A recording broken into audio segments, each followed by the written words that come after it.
Israeli Prime Minister Benjamin Netanyahu says that the Hamas propaganda videos depicting starving Israelis only strengthen his resolve to eliminate the terror group. The war in Gaza remains at a key crossroad, with Netanyahu and the cabinet poised to make the fateful decisions on the war's direction.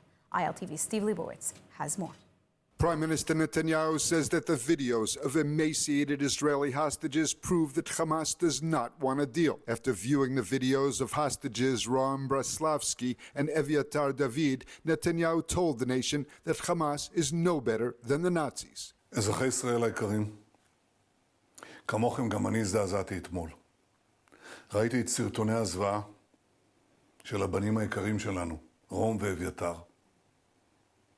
צלצלתי למשפחות, חיבקתי אותם בשמי ובשם רעייתי, גם בשמכם.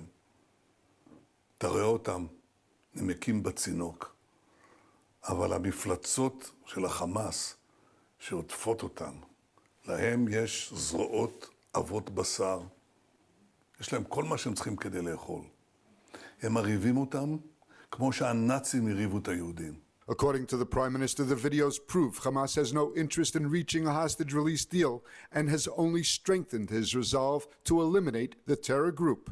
וכשאני רואה את זה, אני מבין בדיוק מה החמאס רוצה. לא רוצה עסקה. הוא רוצה לשבור אותנו.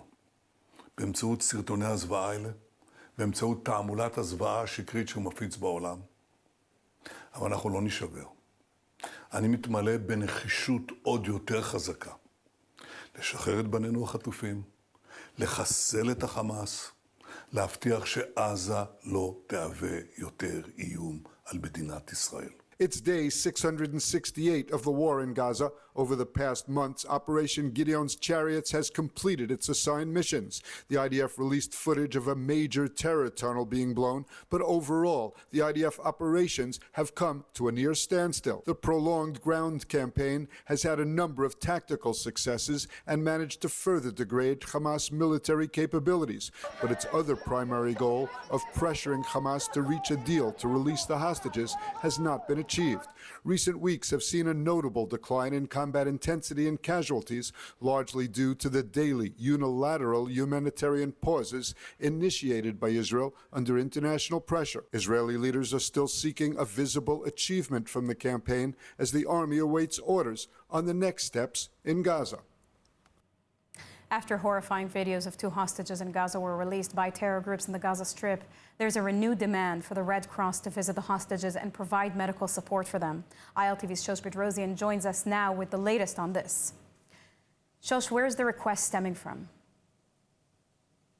Well, Sivan, it stems from a phone call conversation Prime Minister Netanyahu made Sunday night to the head of the Red Cross delegation in the region, requesting immediate involvement in providing food and medical care to the 20 hostages who are still believed to be alive. The tragic images that were released of hostages Eviatar David and Rom Braslavsky has evoked emotion in the Prime Minister, as both men were seen in deteriorating yet emaciated condition inside of captivity. David, whose bones were sticking out of his body, reminiscent of someone in a Nazi concentration camp, has sparked the Prime Minister to tell the Red Cross that the reality on the ground in Gaza is that systemic starvation is being carried out against the hostages. The Prime Minister's office says he told the head of the delegation, quote, "The world cannot remain indifferent to the shocking images that are reminiscent of Nazi crimes." The Red Cross released a statement on X after the phone call took place, saying they are, quote, "appalled by the harrowing videos published over the last few days of Israeli hostages," and continuing to say there is stark evidence of life-threatening conditions in which the hostages are being held in. They also reiterated that hostage-taking is prohibited according to international humanitarian law. The organization says they are reiterating their call to be granted access to the hostages to assess their condition, give them medical support, and facilitate contact with their families. The Red Cross has only had contact with the hostages during their releases, specifically in handover processes or while the hostages were transferred to them in Hamas's makeshift ceremonies on stage, which has faced backlash by Israelis for the Red Cross not intervening sooner during their captivity. Hamas made a statement in response to the Red Cross requesting to see the hostages, saying they will deliver Red Cross aid packages to hostages if Israel opens humanitarian corridors permanently and halts all forms of air traffic during the delivery process to the hostages, according to the spokesperson of the terror group. Sivan, the Hostages Family Forum has been calling on the Red Cross to deliver aid and render medical support for the hostages since they were kidnapped on October 7th. They responded to their statement saying the Red Cross never had access to the hostages during the entire 668 days in captivity and, quote, have been denied medical care, food, and all communication with us for over 600 days. They continue to say they welcome possible Red Cross access for the first time and urge for there to be no delay in it. The forum insists the only way to save the 50 hostages still in captivity is for all of them to be released. Sivan? Thank you very much, Shosh. U.S. President Donald Trump sharply rejected the notion that Israel was conducting genocide in the war in Gaza. A reporter asked Trump whether he would call it genocide, and the president said no and pivoted to the Hamas attack on Israel that provoked the war. Trump said that currently the U.S. is engaged in efforts to ensure that aid reaches Gaza civilians. Take a listen. We want the people fed, and we're the only country that's really doing that. We're putting up money to get the people fed, and Steve Witkoff is doing a great job, and we want Israel to get them fed. We're giving some pretty big contributions, basically to purchase food so the people can be fed. We don't want people going hungry, and we don't want people to starve, and there's some bad things happening. Do you see evidence of a genocide in Gaza? I don't think it's that. Look, they're in a war. Some horrible things happened on October 7th, as you know. It was a horrible, horrible thing. One of the worst I've ever seen. I've seen a lot of bad things since I'm president in terms of wars and potential wars. U.S. Ambassador Mike Huckabee has revealed his review of the Gaza aid and concluded that there is no policy of starvation in Gaza except Hamas's deliberate starvation of the Israeli hostages. The comment comes amid fierce international criticism directed at Israel, but refuted by the United States and Israel.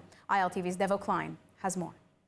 The report by the U.S. ambassador concludes that Israel does not limit the amount of aid entering Gaza and has in the past facilitated the entry of up to 700 aid trucks per day. Huckabee reported that Israel has no policy of starvation, but that Hamas is intentionally starving the Israeli hostages they hold. Huckabee notes that Israel now took the step of daily humanitarian pauses from 8 a.m. to 10 p.m. and is allowing international airdrops. Those airdrops are ongoing as tons of aid continues to be airdropped into Gaza by air. Belgium has now joined the growing list of Arab and European nations cooperating with Israel to ensure the safety of the airspace. This operation is a collaboration between France and Jordan and other many countries, and Jordan is in charge of the delivery of food and supplies that we are delivering to Gaza. The combined efforts of Israel opening the land crossing and facilitating the airdrops are helping to make assistance more readily available to Gaza residents.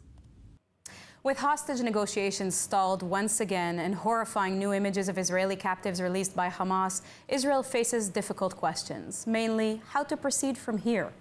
Joining us now to discuss this is Brigadier General in Reserves Amir Avivi, Chairman and founder of the IDSF. Thank you, Amir, for joining. My pleasure. Amir, given the latest Hamas rejection of a ceasefire framework and the shocking hostage footage, where does Israel go from here? Well, Israel has several options. It's obvious that this hostage deal is going nowhere. I think that the reason is that we see this international campaign of starvation that is emboldening Hamas and make them feel that the international community might stop Israel. Also, we have to realize that inside Gaza, there is no leadership of Hamas anymore. Things are managed in Qatar and Egypt by the Hamas leadership that is outside Gaza. And this leadership is, of course, very dependent also on Qatar and Egypt. And they don't feel the pressure in Gaza. They're not there. They're not feeling the military pressure.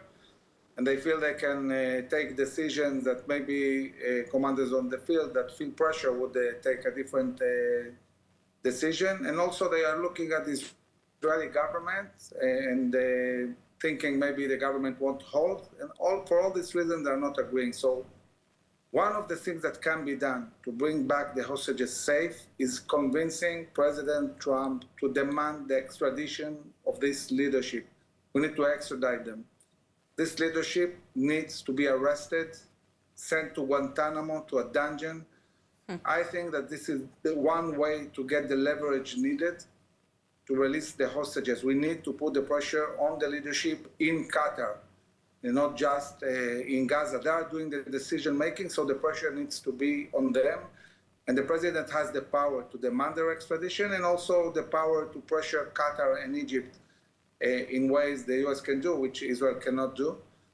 So this is one thing I would expect to see, and a much bigger pressure from Israel and explaining why this is important.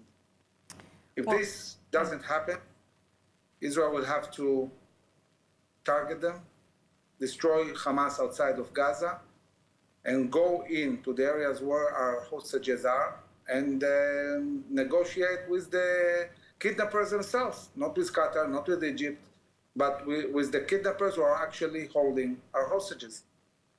Isn't there a serious risk that that might harm the hostages, that they may kill them ahead of this? This is why I would like to see the extradition. That would be safer. But we have to say that since the beginning of the State of Israel, in every event where we had a hostage situation, we surrounded these places, we brought the special units who know how to negotiate, and we negotiated with the kidnappers. We have done that multiple times. Unfortunately, we had many events like that. We have always done this way. We have to understand, the Israeli forces are 10 minutes away from every single hostage in Gaza. And if we have no other way to release them, we tried, we really did. We really wanted this hostage deal with all its prices. And it's not happening. They don't have much time. Yes, it's dangerous, it's complicated, but this is the right thing to do, to go in to the places where they are, surround them, and call for the kidnappers to surrender, to give them a safe passage outside of Gaza, money, and get our hostages back. And where we can have a military operation and a rescue operation, conduct a rescue operation. This is the choices we have now. They're not easy, but this is what we need to do. It's crazy when you put it that way, that the IDF is 10 minutes away from every single hostage in Gaza. It's just crazy to hear that. Now, on the ground, it feels like we're currently in a short operational pause, but do you believe the IDF is preparing for a major escalation in Gaza once again? And quite frankly, how much more is there to do over there? So when we were preparing for the war with Iran, the cabinet instructed the army to conquer completely 75% of the Gaza Strip. And the army conquered 75%. 3/4 of the Gaza Strip are in the hands of the IDF, and the IDF is really systematically dismantling every single terror infrastructure there is in this 75%. So now we have a reality where there are 25% remaining. In this 25%, we have all the hostages, all the Gazans, and the remains of Hamas. And this is what makes it complicated, because now the cabinet needs to take decisions that are not just about military logic. Now it's about vision, it's about the day after, it's what we want. Do we want to conquer all of Gaza and have a military occupation of the Gaza Strip for a certain period of time? Do we want to surround them on the basis of the 75% and do an attrition war? And not conquer everything, not take responsibility of the Gazans, how it will impact the hostages. Do we want to annex areas? Maybe they have to pay a price for what they did for us. So this kind of decision-making it's about policy and it's about vision. It's not just about what's the right thing to do militarily. I can say that from the beginning of the war until now, the logic was almost purely military. Now it's not military anymore. Now it's about really what Israel wants in the long term, and then you adjust the military objectives to the vision of the government. Do you believe that Israel knows what it wants? They have to know, because they have no time anymore. They have to take a decision. They need to decide what they want to do. I'll give you an example, how you connect policy with military. If, for example, Israel will say, we want to take all north of Gaza, from Netzarim corridor to the north, we are going to take this area and build the Trump Riviera and, I don't know, a World Trade Center, like Trump's vision. This is what we're going to do. We're going to take the whole area. If this is the vision, going in with 3 divisions and conquering Gaza City makes sense. But if we're going to conquer Gaza City with all the prices and the complications of doing that, and then 6 months later, the Palestinians return to Gaza City in some hostage deal, I don't know, doesn't make sense.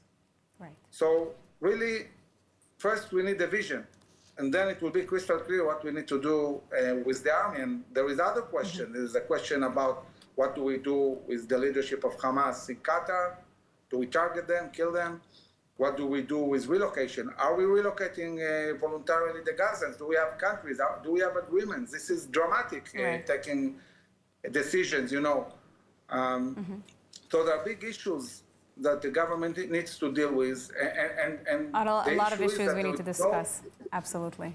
There is no right or wrong answer here, by the way. You make some valuable points. Those are really valuable points that you bring forth here. Thank you, Amir Avivi. My pleasure.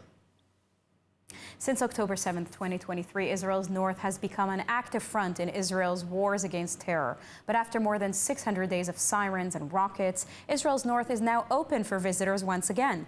With the help of the Jewish National Fund USA, local business owners from the Western Galilee get to share their craft with the world, and now with you as well. ILTV's Devo Klein has more. Israel's north is once again in bloom. One of the amazing showcases of the North's beauty and culture are the annual Galil Spring Festivals that, after over a year of war, are once again open for visitors. From wine tastings to workshops and more, the Spring Festivals run by the Western Galilee and with the irreplaceable help of JNF USA are a hub of enrichment and creativity. Local businesses of the Galilee thrive at the festival, and with owner-led activities and seminars, the community gets to share their customs and craftsmanship with the world. On October 7th, 2023, Israel's north became an active front in the war. With rocket attacks and constant sirens, the Galilee became empty of visitors and the festival was postponed. But now, the many events of the Spring Festival are in full swing and are making a massive comeback. One of the more recent events held by JNF USA and the Western Galilee region is the Natural and Artistic Pharmacy Workshop, an experience of Japanese knowledge, creativity, and connection to nature. This incredible workshop in Bustan HaGalil was led by Tamara Herbs and artist Hassi Naveh. They explain to visitors the benefits and secrets of natural pharmaceuticals that originate from Japanese culture. The Galil has an abundance to offer and is now waiting for visitors to once again flood the region with interest and excitement. The Galilee region is alive, and the summertime might be the best time to visit this lovely region. U.S. House Speaker Mike Johnson is in Israel this week, leading a high-level congressional delegation to the Jewish state. And while meetings with top Israeli officials are central to the trip, it was a stop at the Western Wall on the solemn day of Tisha B'Av that made headlines. He visited Judea and Samaria and went to the settlement of Ariel, as he marks the highest-ranking American official to ever visit the settlements. More from ILTV's Mayan Hoffman. House Speaker Mike Johnson stood with his hand pressed against the Western Wall, bowing his head in prayer. It was Sunday, the 9th of Av, a day Jews worldwide mourned the destruction of the First and Second Temples in Jerusalem. Johnson, a devout Christian and staunch ally of Israel, offered this prayer at Judaism's holiest site. Our prayer is that America will always stand with Israel and that we pray for the preservation and the peace of Jerusalem. Johnson's visit is part of a multi-day tour of Israel that he postponed in June due to heightened conflict between Israel and Iran. This time, his delegation arrived at a critical moment amid ongoing war in Gaza and a global surge in anti-Semitism. He is joined by fellow Republicans Michael McCall, Claudia Tenney, Michael Cloud, and Nathaniel Moran, as well as U.S.-Israel Education Association head Heather Johnston. Together, they met with Israeli Foreign Minister Gideon Sa'ar and Defense Minister Israel Katz. Sa'ar described Johnson as a true friend of Israel, thanking him and President Donald Trump for their continued support. The foreign minister said the talks focused on rising global anti-Semitism, singling out countries like Ireland that have moved to delegitimize Israel. He also raised alarm over recent attacks on the Druze community in Syria, violence he compared to Hamas terrorism. At the Wall, Johnson and the delegation were welcomed by Rabbi Shmuel Rabinowitz and the Western Wall Heritage Foundation's director, who thanked the Americans for their unwavering support and commitment to fighting anti-Semitism. The group also toured the newly opened Gate of Heaven exhibit, which chronicles Jewish resilience through the ages. Johnson called the visit a moving time, telling followers on social media that it was both an act of faith and a show of unity. While the Knesset speech he once planned may not happen on this trip, his message in Jerusalem was loud and clear. Israel is keeping a close watch on the northern front as Hezbollah refuses Lebanese government demands that it disarms. In Syria, the IDF conducted raids on several weapons trafficking sites. ILTV's Steve Leibowitz has more. The IDF raided weapons trafficking sites in the Hadar area of Syria.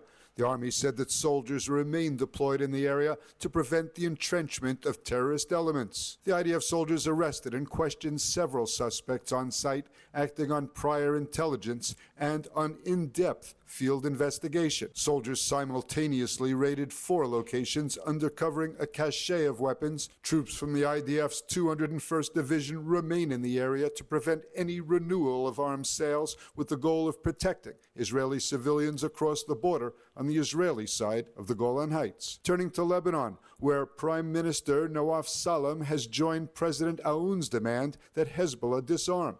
Deflecting critics who say Lebanon is bowing to pressure from Israel and the U.S., Salam said this is a Lebanese demand and not a foreign one. Salam called to assert state control and extend sovereignty to the entire country. Speaking on the 5th anniversary of the 2020 port explosion in Beirut caused by Hezbollah, Salam said weapons will be held solely by the Lebanese state. He added that the cabinet will create a mechanism to implement the decision on how and when to disarm Hezbollah.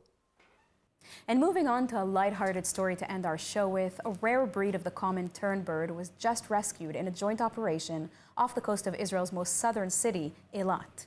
The operation was conducted by the Israeli Nature Reserves Authority together with rescue teams on the ground at the Eilat Dolphin Reef beach. The chick was spotted by the water patrolling crew when on a routine patrol. The team quickly identified that the bird was in distress and being pulled under by a strong Red Sea current. Using skill and sensitivity, the team successfully pulled the little bird out of the water and were amazed to discover that the chick was in fact a rare breed of the common tern, a reef tern. The rescuers found the mother bird on a buoy in the Red Sea, and the chick was successfully delivered back to his mother. Now let's take a look at the weather forecast.